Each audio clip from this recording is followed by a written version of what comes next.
posibilidad ng tagumpay o kabiguan, ng ligaya o lungkot. Kaya marapat lamang na tanggapin si Jesus bilang tagapagligtas at Panginoon. At matapos yun ay panariwain ang katapatan at paglapit sa Kanya bawat araw o day by day. Ang day by day ay naglalayong umalalay sa pang-araw-araw na pamumuhay. Narito po si Kuya Ed Lapis sa mensaheng pinamagatang 5 Types of People to Avoid.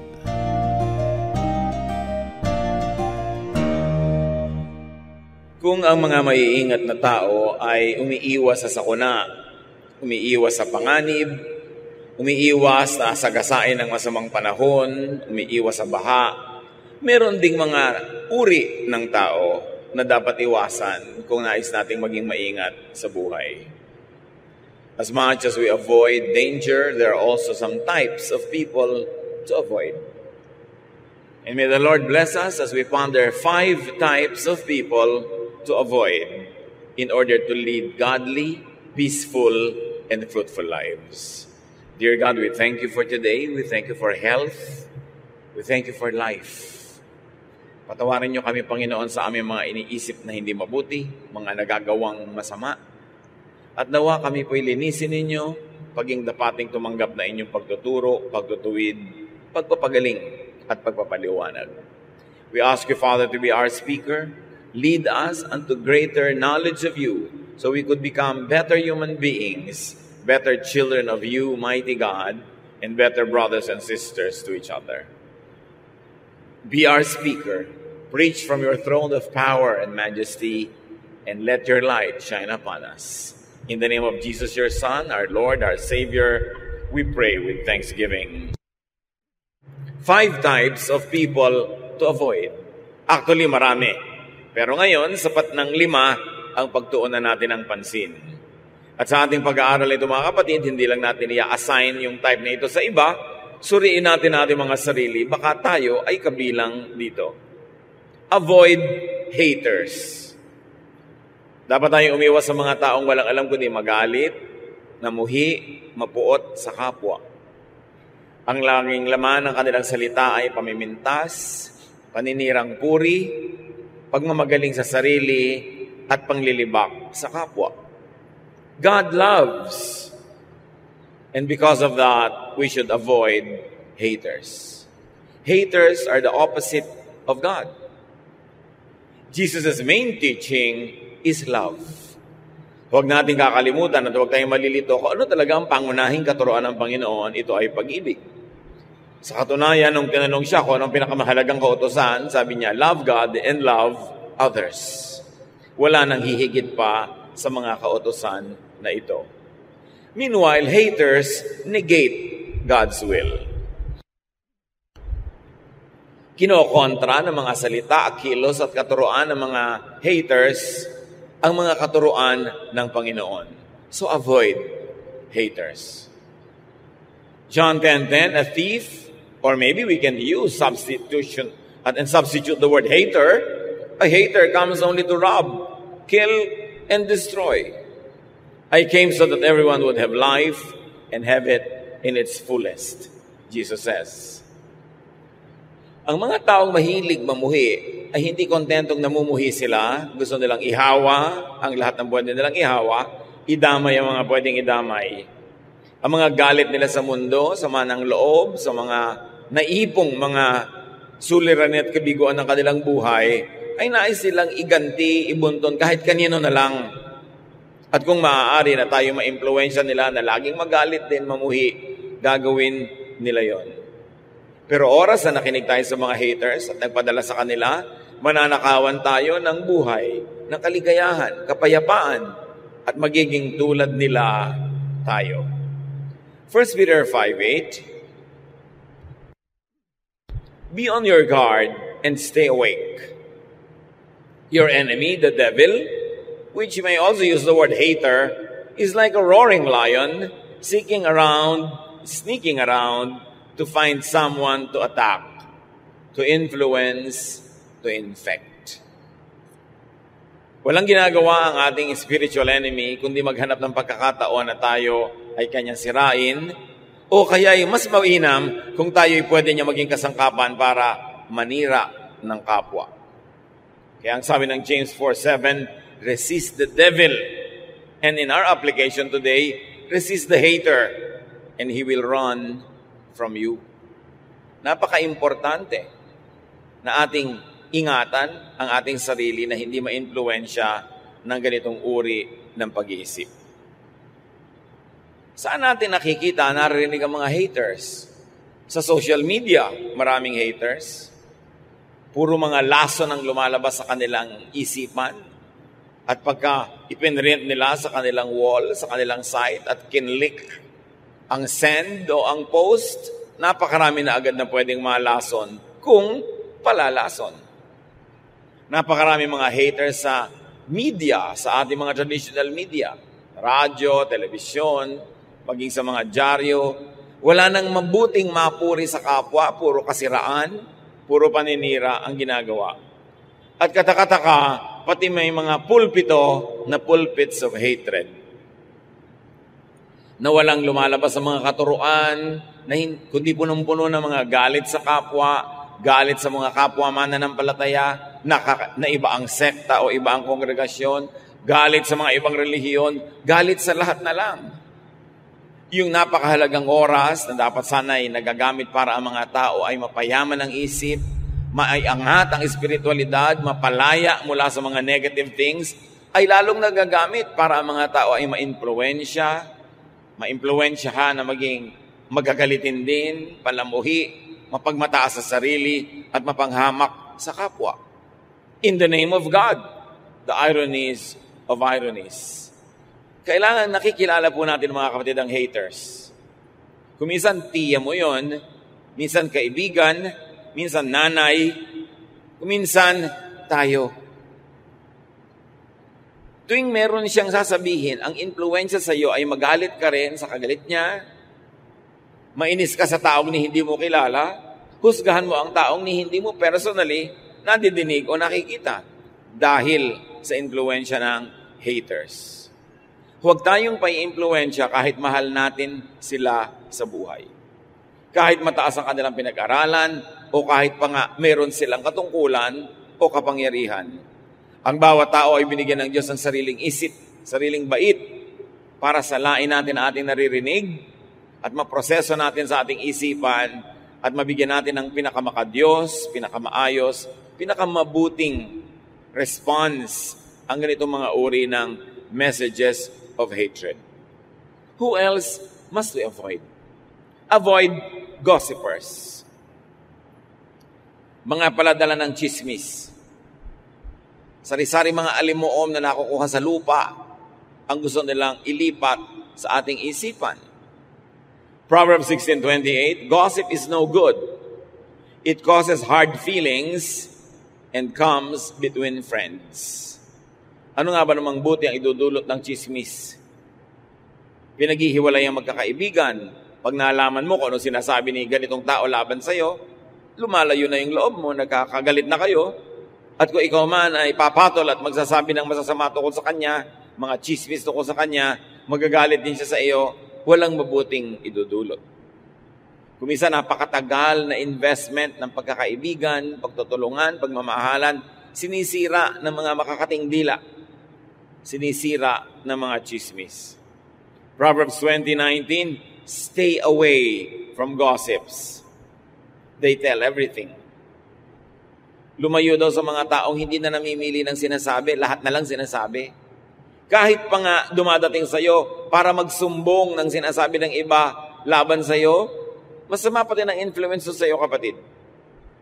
Kaya pwede mong sabihin, huwag ka nang lagi magsumbong sa akin. Ine-expect ko na that everybody will love me, people will criticize me, people will say evil things against me, but please, huwag mo nalang sabihin sa akin. Kasi nalalason lang yung isip ko, gumugulo ang aking damdamin, nagagalit ako, nawawalan ako ng concentration at pwede magkasala rin ako dahil dyan. Ang tao pong matino, hindi buong buo na ikinukwento ang kanyang nadidinig Lalo pa nga ang kwentong ito ay hindi naman nakakatuwa at nakakapagpagalit pa nga. Discreet and decent people filter their gossip, if ever they gossip. Kasi we should not be gossiping. There are two types of gossipers. Yung gossipers who tell everything, and gossipers who are discreet and more decent, who filter and soften the gossip even just a little bit. Meron pang worse, nagdadagdag pa at nagagatong at nagsusulsol ng mga gossips. Tuwing may tao pong dumadapo sa atin, may daladalang kwento, maging sensitive tayo. Suriin natin, ano ang dahilan, bakit mo ito sinasabi sa akin? Talaga bang mahal na mahal mo ako? Kailangang isumbong mo ang lahat? O gusto mo akong galitin dahil ikaw man galit doon sa mga isinusumbong mo? Madali kasi tayong mamanipulate, mamaniobra, na yung giyera ng kapwa, nagiging giyera na rin natin kahit hindi naman natin gusto dahil na-influence ang ating isip. Very discreet and decent people minimize or do not gossip at all. Napakahalagang ating makita yung high qualities of people who refuse to gossip. Ang daming nasasagap natin sa hangin ng mga kung ano-anong balita, pero para laging ulit-ulitin natin yun sa kapwa. Lalo't gumagamit ka ng social media, gumagamit ka ng computer, internet, ng text. Kuminsan irresponsible. Kuminsan mga gossip na wala namang verification.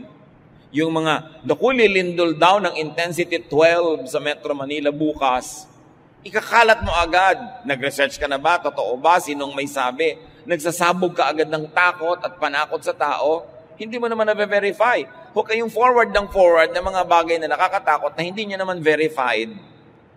Kasi nakakagulo sa isip ng kapwa. Nakakanervyos. Kaya tuwing may nagpapass on yan at nagtatanong, meron daw po dito na lindol na darating next week. So, hindi na pe-predict ang lindol. Ilang beses na ba kayong kailangan mag-aral from volcanologists? Typhoon, yes. Storms, yes. Pero lindol, hindi na pe-predict. Kaya pag may nagpe-predict niyan, tulad yung nagpe-predict na darating si Jesus sa ganong petsa, huwag kayong maniwala. Kasi sabi sa Bible, walang nakakaalam kung kailan mangyayari ang ganong bagay. Bakit pinapayagan nating magulo pa tayo ng mga bagay na hindi naman dapat nakakagulo kung nag-iisip lang tayo ng konti? Tapos hindi mo na iniisip, pass ka ng pass, forward ka ng forward. Lason pa lang ipinapadala mo sa kapwa.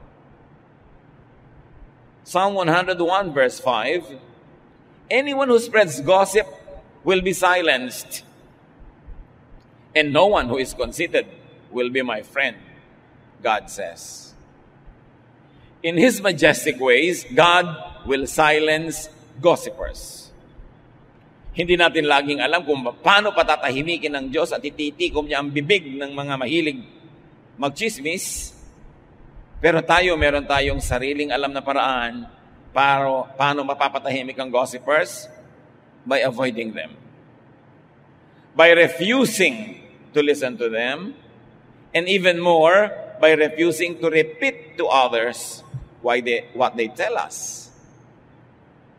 Kailangan tanggihan mong pakinggan ang chismis. Kung tumatanggi ka na tambakan ng kapitbahay mo ng basura ang iyong bakuran, trash yun eh. Dapat tumanggi ka na tambakan ng kapwa mo ang iyong tenga ng basura. Alam niyo po ba ang tenga napakalapit sa utak? Ang lapit. Kaya pag pumasok sa tenga, nasa loob na agad ng utak. Anong mga basura ang pumapasok sa ating tenga? Mga basura ng haters, mga basura ng gossipers, it will poison our minds. And you can very well know if the mind is poisoned, the language and the vocabulary gets poisoned as well. The behavior, the thinking pattern gets poisoned. Kaya iniingatan. Hindi tayo nagpapapasok ng anumang marumi sa ating tenga. Gusto niyo bang may pumasok na langgam sa inyong tenga? May pumasok na insekto, mikrobyo, maruming tubig, asido, and yet we allow a lot of gossip and hateful words to enter our ears. Kailangan bantayan. At kailangan kung sakaling nakapasok, huwag nang ilabas sa ating bibig. Sirain na, wasakin na in the realm of thought so that we don't become instruments of the devil. We don't become extensions of hell and extenders of hell also. Avoid tempters. Mga mapanukso. Proverbs 5:7-8. My son, listen to me and do everything I say. Stay away from a bad woman. Don't even go near the door of her house. Siyempre, pwede mo sabihin, stay away from a bad man or a bad activity or habit, a bad social media post or wall or site. Dati kasi kailangan maglakbay ka pa para ka matukso, maglakad ka pa para may mapuntahan. Pero ngayon, because of the social media, because of the internet, isang bukas ng computer, 2-3 click, nandun ka na sa pinto ng bad woman or bad man. At hindi ka lang nasa pinto, nasa kaloob-looban ka na ng kanyang bahay. Kaya ingatan. Ingatan kung anong mga pinupuntahan nating mga websites. Ingatan kung anong mga pinapanood, pinapakinggan sa social media. Dahil yan ngayon ang napakabisang kasangkapan ng tukso. Matthew 6:13, keep us from being tempted and protect us from evil. Isang major component ng prayer. Ipanalangin natin mga kapatid that with the availability of all of this technology, all the gadgets, and all the channels that we can subscribe to, visit, watch, hear, that we watch ourselves, that we exercise self-censorship, that we exercise self-control. Napakaraming mga laging nagtatanong sa akin na paano nila pipigilin ang kanilang anak, ang kanilang asawa, ang kanilang mga kaibigan na mahumaling sa mga tukso na nasa internet, pati mga online gambling. Kahit innocent-looking games, pero addictive. Hindi na makapagtrabaho, hindi na makapagkwentuhan sa mga mahal sa buhay, wala nang panahon para sa ibang bagay kasi puro na lang yung gadget ang kaharap. When these things deprive you of your precious time to do good, to be good to others, they become instruments of temptation.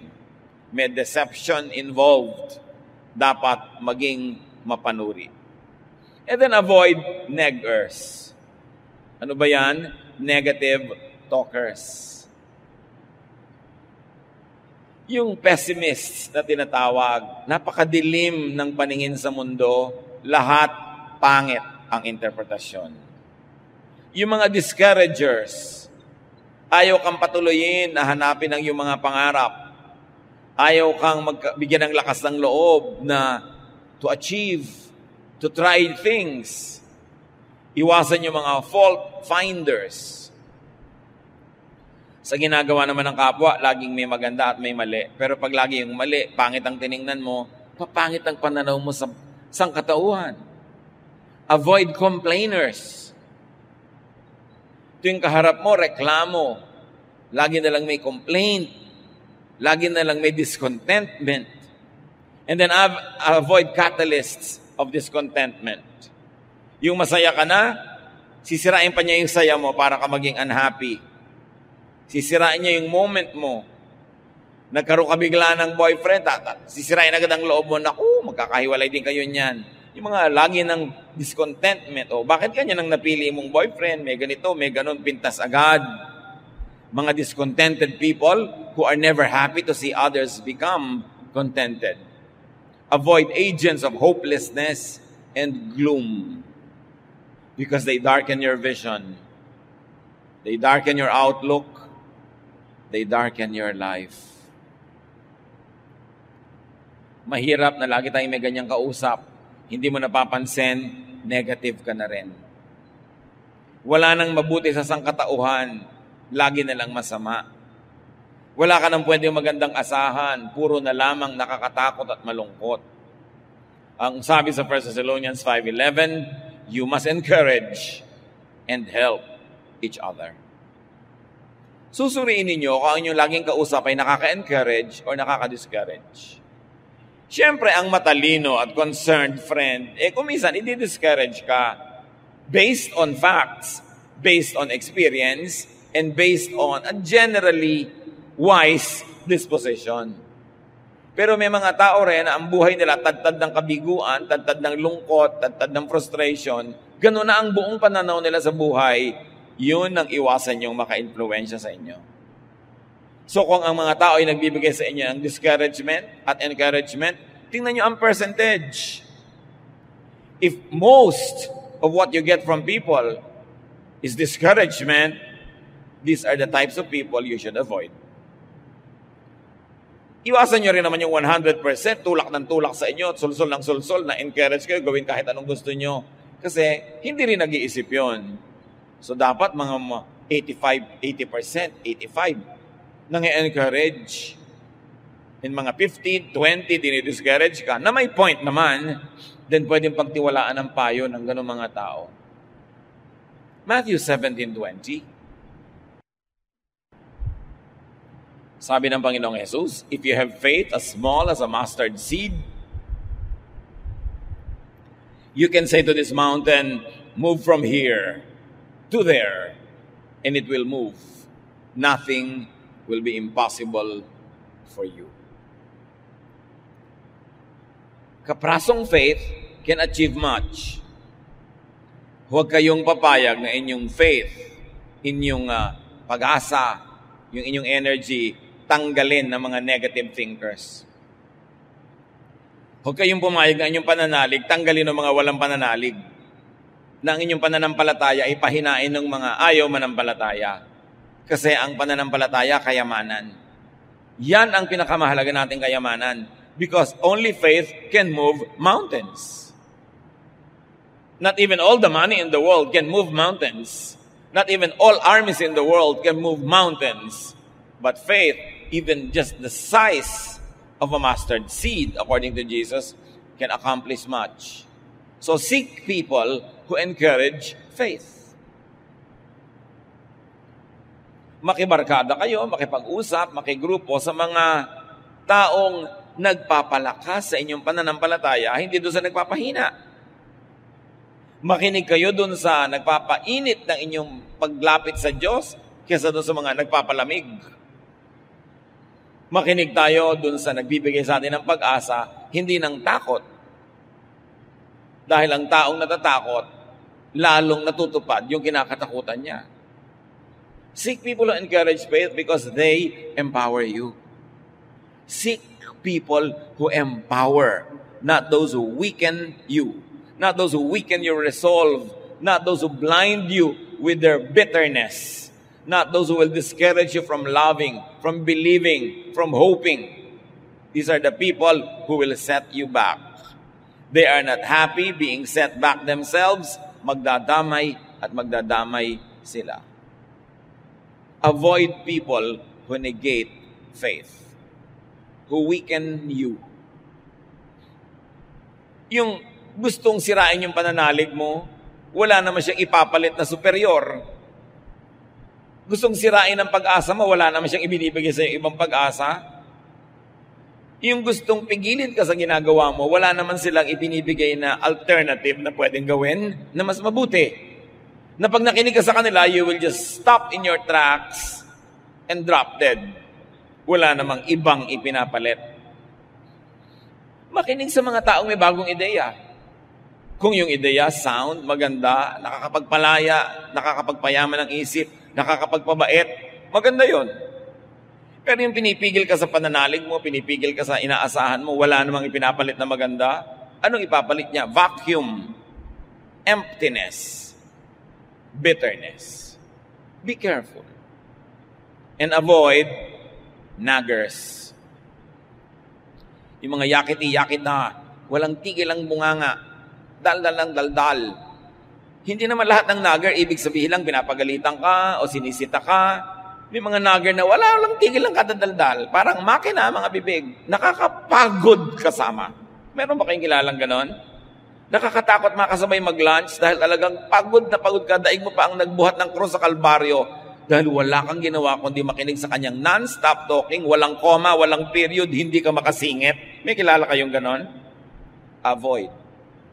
O baka kayo yun. Pag iniiwasan kayo ng mga tao, naglalakad kayo, papaliko sila kahit dediretso dapat nung makita kayo lumiko. Baka tayo yun, nakakapagod ka usap. Magkukwento ka lang ng isang bakasyon mo, 10 bakasyon niya ang katumbas na ikukwento niya. May sasabihin ka lang tungkol sa husband mo, dadaigin niya ng tungkol sa husband niya. Laging panalo siya, ang dami niyang sasabihin. May isa ka lang tanong, ang dami-daming sagot. Nakakapagod. Sabi ng Desiderata, avoid loud and aggressive persons. They are vexations to the spirit. Nakakaligalig, nakakalito, nakakagulo ng espiritu ang sobrang madaldal. Proverbs 27:15, the steady dripping of rain and the nagging of a wife are one and the same. Siyempre, male point of view yan kasi male yung sumulat. A female can also say that a steady dripping of rain and a nagging husband are one and the same. Because there are nagging husbands. Just in case wala pa kayo nababalitaan, meron. Kung may mga nagger na babae, may mga nagger ding lalaki, nakakapagod din in the same way. Proverbs 21:9, it is better to stay outside on the roof of your house than to live inside with a nagging wife or husband. Ang mga roof kasi sa Middle East, flat. Pwede kang tumira, hindi ka mahuhulog, hindi katulad ng mga roof natin. So sabi, mabuti pa doon ka na lang tumira sa bubong, kahit maginaw o mainit, kasi nasa loob ka nga ng bahay, ang kasama mo ng mga asawa, walang tigil ang bunganga. Nakakapagod, nakakarindi. No? Proverbs 21:19, it is better out in the desert, o mas malayo na to, than at home with a nagging, complaining wife or husband. Lagi lang nilalagyan ng kabilang kasarian kasi universal naman ito para sa lahat ng tao. Or a nagging mother, or a nagging friend, or companion. Minsan, naglalakbay ako nung araw pa, estudyante pa ako, I was traveling, and I had the misfortune of sitting next to a couple na yung wife, walang tigil ang yakiti-yakitak. Dumating ang kape na isinerve ng stewardess, yakiti-yakitak siya. Kahit ano, hanggang bumaba ka na, may reklamo siya sa airport, man, everywhere. Nakasabay ko pa sa barko. Kasi naglalakbay ka nga, may lipad. Sila na naman. Kasunod ko pa sa pila. Nangyari pa, nakapila ako, may biglang umuna sa akin na nagmamadaling nanay. For whatever reason, na may bitbit na bata at mga bag ng mga gatas. Sabi ba naman ng babaeng nagger na nasa likod ko, hindi na ako yung asawa niya, ha? Stranger na nga ako. Kinalabit pa ako, sabi niya, papayag ka na umuna siya sa'yo? In English, syempre. Sabi ko, it doesn't matter. Takang-taka siya. Ninanag niya yung husband niya tungkol sa akin. Sabi niya, huwag kang tutulan sa kanya. Huwag kang papayag. Pag sa'yo may umuna, huwag kang... Hindi na nga inunahan. Nangnanag pa rin. May ganong tao. Ang tanong, baka tayo yon. Walang tigil ng kapupo na dito, rereklamo doon. So what to do in life? How to live? Ang iksi-iksi ng buhay, pupunuin mo pa ng mga negative. Sayang naman ang time.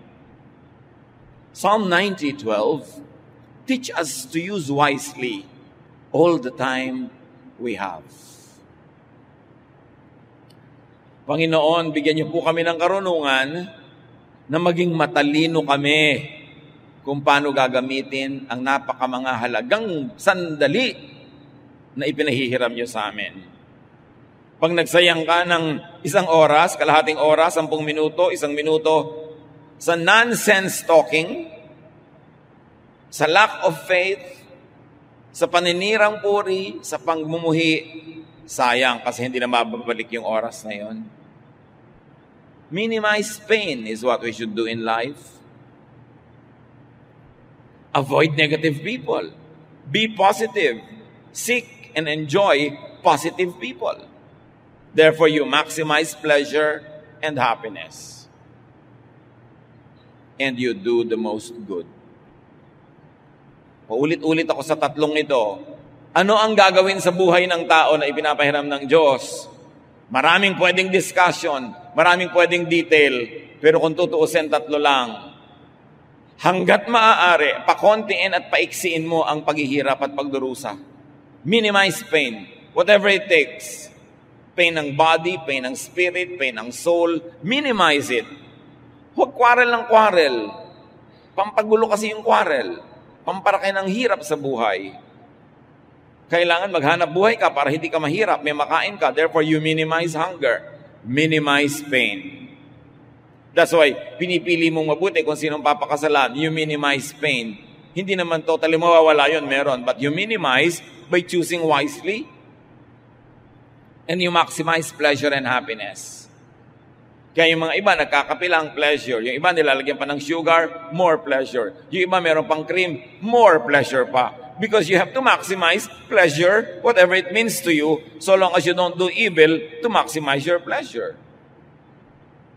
Kaya may mukha ka na, salamat. Yung iba naglalagay pa ng makeup para mas ma-please sila. At siguro yung mga taong gusto nilang i-please. Nagdadagdag ka ng kaligayahan lagi at kasiyahan sa buhay. Bakit naman hindi? Ang iksi-iksi ng buhay. Kaya nagluluto ka, sarapan mo. Napakalaking kreme naman na meron kang gulay, meron kang panluto, tapos ang niluto mo walang kakwenta-kwenta, sayang ang gas. Ba't may mga ganun magluto? Walang kakwenta-kwenta. It's a crime against the planet. Sinayang mo yung mga ingredients. You maximize pleasure and happiness. That's why may bahay ka, pwede na, pero pinipintahan mo pa. At hindi basta pinta, yung gusto mong kulay. Because you're maximizing pleasure. And then you do the most good to balance everything. Because when you only minimize pain and maximize pleasure but don't do the most good, you will become selfish. And you will become evil to other people. So you do the most good. 3 bagay lang ang buhay. Pag ginawa mo yan, ikaliligaya ng Diyos ang ipinahiram niyang buhay sa iyo at baka bigyan ka pa ng extension. But avoid haters, gossipers, tempters, mga negative talkers, and naggers. Because they will minimize your pleasure and happiness. They will maximize your pain. And they will disable you from doing the maximum good. Better be aware of bad influencers and vexations. Be aware of haters, gossipers, tempters, negative talkers, and naggers. And pray for them. Why? Because you do the maximum good. Pray for them. You don't only avoid them, you pray for them. So that they might be blessed enough to become positive in their outlook. Alam niyo yung mga taong negative, biktima lang kasi yan ng buhay. Kung tutuusin, lahat naman tayo nabibiktima ng buhay. Pero yung iba, ang sagot nila sa lahat ng hirap, kabiguan, negative attitude. Nadadagdagan tuloy ang hirap nila. Tapos na nga yung nangyaring hindi maganda because of their bad attitude, nagpapaulit-ulit pa yun sa kanilang memory at nire-replay nila sa actual na buhay ang namamaximize yung pain, ang nami-minimize yung pleasure. Pray for them that they might be blessed enough to graduate from their bitterness. Pray for them that they will have the wisdom to see that their bitterness and negative ways won't make them happy. Pray for them so that when they realize these things and they begin to have wisdom, they will change their mind and they will change their ways. And if you could, carefully and studiously try to be a positive influence on them.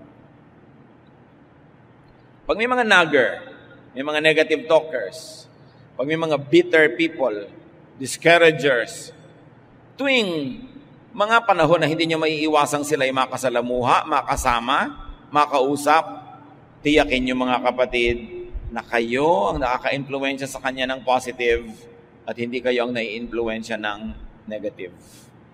Gawin nyo siyang mission-filled. Make a firm resolve, especially if these people are close to you, that you will become an instrument of God to bless the person so that the person could be lifted up out of negative situations and negative thinking, and they could become positive. but avoid being them or being like them. Madalas naman, nagiging tulad tayo ng mga negative, hindi naman natin napapansin at alam. Wala tayong consent. Nadadala lang tayo sa dalas nating kausap. And because we don't put safeguards in our ears and in our eyes, we could get influenced by poisonous people. Avoid being a hater. Kung may nagkamali sa iyo noon, hindi lahat ng tao ganon. Kahit mas marami pang ang mali, meron pa ring tama. So huwag mong ihuhusga yung bagong kilala mo na mali agad. Hayaan mong magkaroon siya ng pagkakataong magpakilala ng maayos. Although, dahil nang ingat ka na, hindi ka naman masyadong vulnerable na sobra-sobra magtiwala. Pero huwag mo agad tatanggalan ng tao ng at least benefit of the doubt na siya ay may mabuting magagawa sa'yo. Avoid being a gossiper, a tempter especially, a negative talker, and a nagger. Romans 2, verse 1. Some of you accuse others of doing wrong, but there is no excuse for what you do. When you judge others, you condemn yourselves because you are guilty of doing the very same things. So pag meron tayong nilabel na, ay, negative thinker to, ay, negative talker, ito, discourager, tiyakin natin tayo, hindi ganon. Kasi yun yung tinatawag na talbog sa akin, dikit sa'yo. The judgment that you throw at people will bounce back to you if you are doing the same thing. So let us always examine ourselves first. Unahin natin suriin ang ating mga sarili. At kung sakaling guilty tayo mga kapatid, tigilan natin to dahil napakalaking parusa sa ating kapwa, lalo sa mga malalapit sa atin kung tayo negative. Kung tayo mahirap kasundo, kung tayo mahirap kasama, para nating pinarurusahan ang mga kasama natin. Hindi kasiyahan na tayo makasama, parang isang sumpa.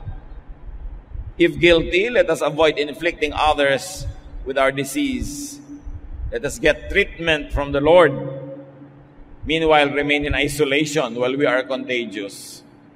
Pag nagpupumiglas, nagwawala ang isang salita na makalabas sa ating bibig, suriin muna natin, will it edify people? Makakabuti ba sa makakarinig? Makakabuti ba doon sa pinag-uusapan? Makakabuti ba sa inyong sariling puso at relasyon sa Diyos? At pag hindi, wasakin ang salitang ito at huwag itong payagang mabuo at lumabas pa sa ating bibig. And very, very importantly, choose your company ever very carefully. Because bad company ruins our morals. Kung minsan nagkakaroon tayo ng mga masasamang ugali, influence lang ng iba. Suriin natin mga kapatid. Umiwas sa hindi mabuti. Sayang ang panahon, sayang ang buhay, kung magugugol pa sa mali. Panginoon, ituro niyo sa amin ang tamang daan, maging sa maliliit na mga detalye ng buhay na pang-araw-araw, maging sa mga bagay na hindi naman theologically big, pero may kinalaman sa aming kasiyahan, kaligayahan, kapayapaan, at maging sa kasiyahan, kaligayahan at kapayapaan ng aming kapwa. Turuan mo kami, Panginoon, na maging tama, maging makadiyos, para ang aming mga bawat malapitan ay mapagpala at hindi makatanggap ng sumpa. Meanwhile, turuan mo kami maging maingat, suriin ang impluensya sa amin na aming kapwa. Pagbulay-bulayan natin ang mga simpleng pang-araw-araw na bagay na ito, na madalas humahad lang sa ating spiritual growth, humahad lang sa ating kaligayahan at kapayapaan. Ama, papaglinawin niyo po ang aming isip at bigyan kami ng mga practical applications sa napakakaraniwang topic na ito, pero mahalaga sa aming espiritualidad. Magbulay-bulay tayo sumandali, mga kapatid.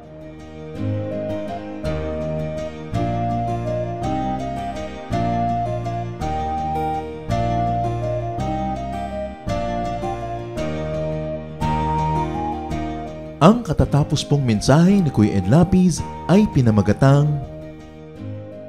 5 Types of People to Avoid.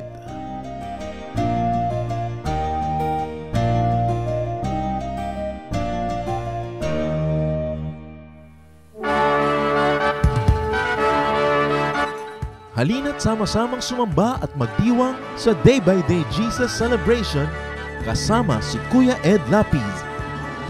Bulwagan ng Panginoon PICC, one Sunday a month, Philippine International Convention Center, Rojas Boulevard, Pasay City. All other Sundays, sa mga day-by-day mini-bulwagan ang pagtitipon. Para sa buwan ng Disyembre, gaganapin ito sa December 8, 2024. 8 a.m. ang First Jesus Celebration, 10 a.m. naman ang Second Jesus Celebration. Para sa iba pang detalye, bisitahin ang ating official Facebook page, Day by Day Friends.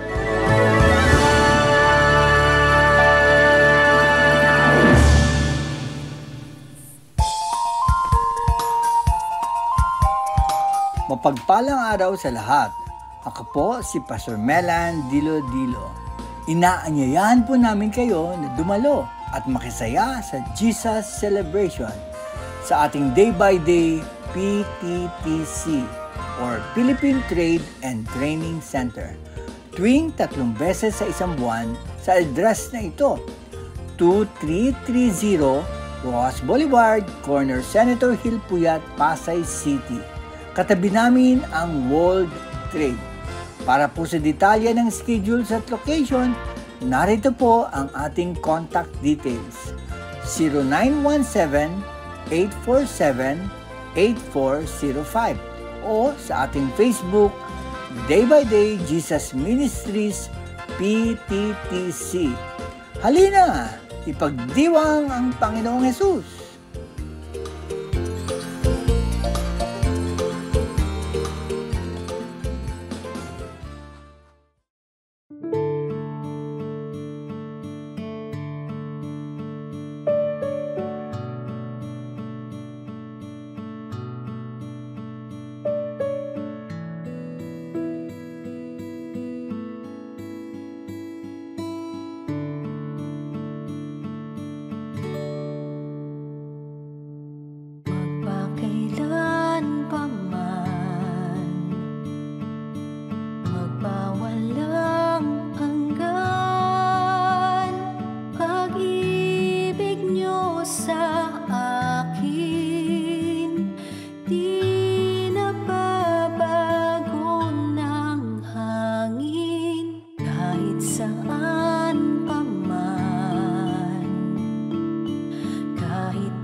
Magpakailan pa man, magpawalang hanggan, pag-ibig niyo sa akin, di nababago ng hangin, kahit saan pa man, kahit na sino man, kayo'y sa aming piling, di man maabot ng damdamin.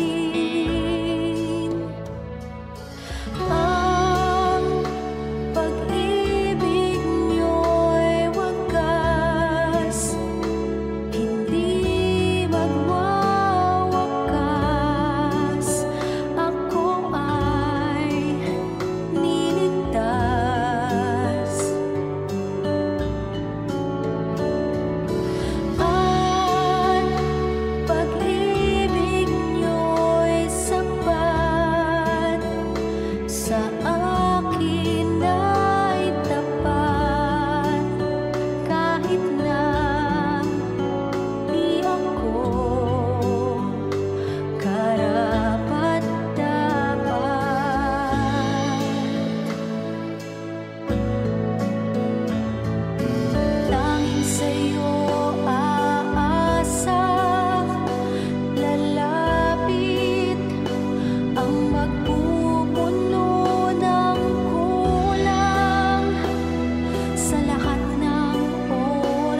Bakit sinasabing this nation can be great again?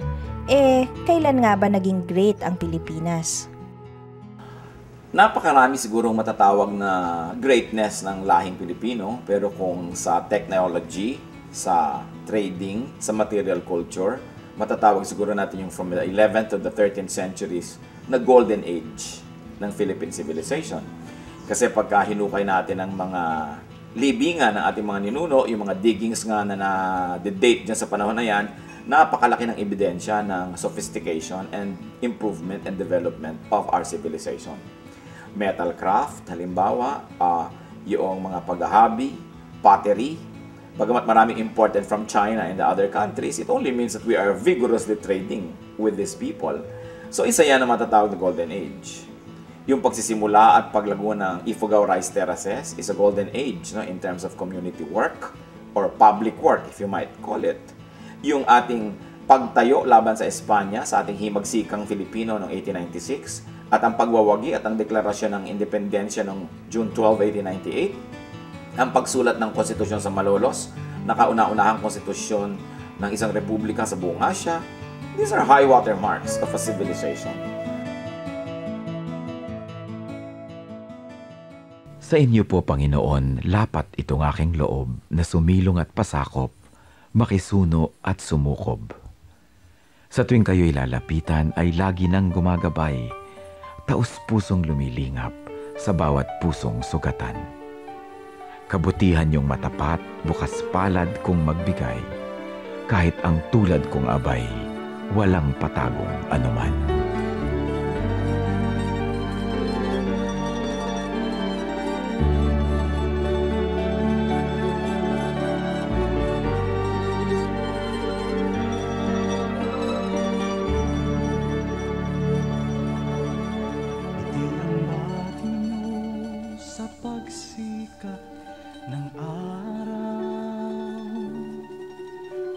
Sa karilagan ng takip siling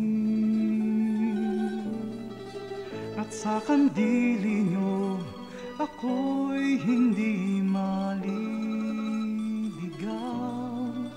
Datnan man ang unos sa lalim ng dilim. Kung sisikapin kong bilangin ang mga bituin, isa-isahin ko man bato sa buhangin. Walang makahihigit sa lawak ng iyong pagtingin, sa kalinga niyo pagmamahal sa akin. Alleluia, Alleluia, Alleluia,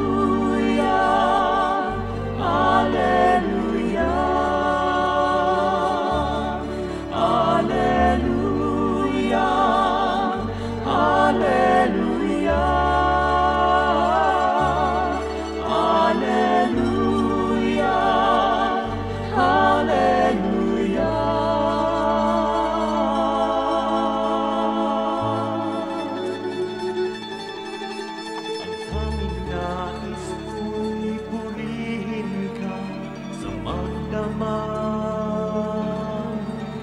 Makasama ka maging sa aking ako'y nagagalak sa kaligtasan niyo't habag.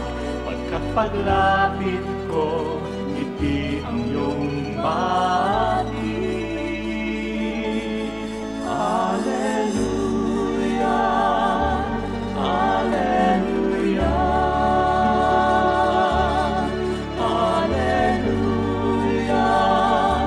Alleluia, Alleluia, Alleluia, Alleluia, Alleluia.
Kung ang kapwa ko sa akin nagkasala man, ang patawad ko kaya'y ilalaan.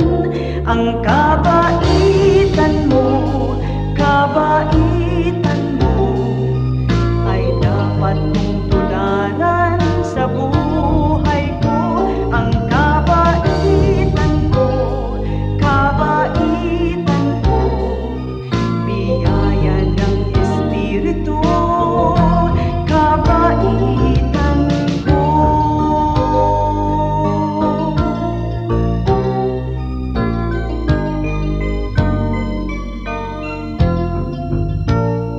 Kung nagkamalit, nagkasala man, ang patawad mo'y laging nakalaan.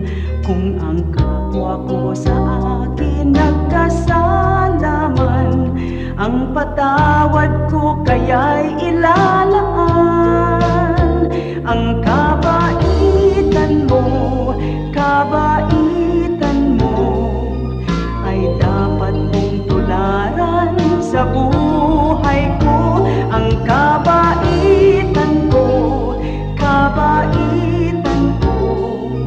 biyaya ng Espiritu, kabaitan ko.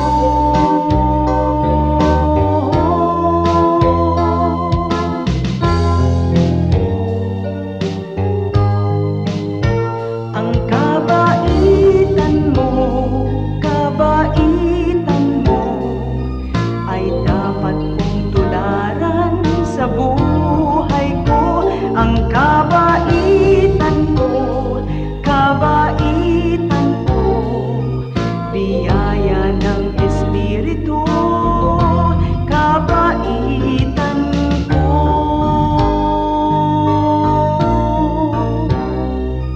Biyaya ng Espiritu, kabaitan ko.